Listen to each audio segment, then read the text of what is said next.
ஹாய்ங்க. இன்றைக்கி வந்து டே 19. எல்லோரும் கேட்டிருந்தீங்க, ஃபுல் டைமாக படிக்கிறீங்களா இல்லை பார்ட் டைமாக படிக்கிறீங்களா அப்படின்னு. நான் பார்ட் டைமாக தான் படிக்கிறேன். எனக்கு இப்போதைக்கு ஒரு ஜாப் ஒன்று வேணும். அதனால் நான் அதுக்கான ப்ரிப்ரேஷன் எல்லாத்தையும் மார்னிங் பண்ணுவேன். ஸோ ஈவினிங் உட்காந்து தான் நான் கொஞ்சம் படிப்பேன். ஒரு 2 to 3 hours உட்காந்து படிப்பேன். அண்ட் இன்றைக்கி வந்து கொஞ்சம் காலையில் கார்டனிங் ஒர்க்ஸ் எல்லாம் இருந்தது. கொஞ்சம் விதையெல்லாம் இருந்தது, அதெல்லாம் விதைச்சி விட்டுறலாம் அப்படின்னு சொல்லி விதைச்சி விட்டுட்டேன். அண்ட் டெய்லி ஏதோ ஒரு மாத்திரை ஒன்று சாப்பிட்றீங்களா, அது என்னென்னு கேட்டிருந்தீங்க. அது வந்து விட்டமின் சி டேப்லெட் தான். அண்டு ஒர்க்கெல்லாம் முடிச்சுட்டு நான் ஈவினிங் படிக்க உட்காந்தேன். இன்றைக்கி வந்து ஆர்டர் அண்ட் ரேங்கிங் தான் படித்தேன்.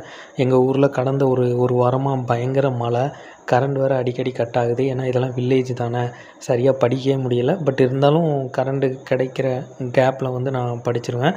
ஸோ இன்னும் கொஞ்ச நாள் தான் இருக்குது. நீங்கள் படித்தா நல்லா படிங்க. சம்ஸ் எல்லாம் நிறைய போட்டு பாருங்கள். இன்றைக்கி நான் படிக்க மட்டும்தான் செஞ்சேன், சம்ஸ் எதுவும் போட்டு பார்க்கல. நாளைக்கு உட்காந்து காலையில் கொஞ்சம் போட்டு பார்க்கணும். நாளைக்கு வேறு கொஞ்சம் வெளியே வேறு கிளம்பணும்.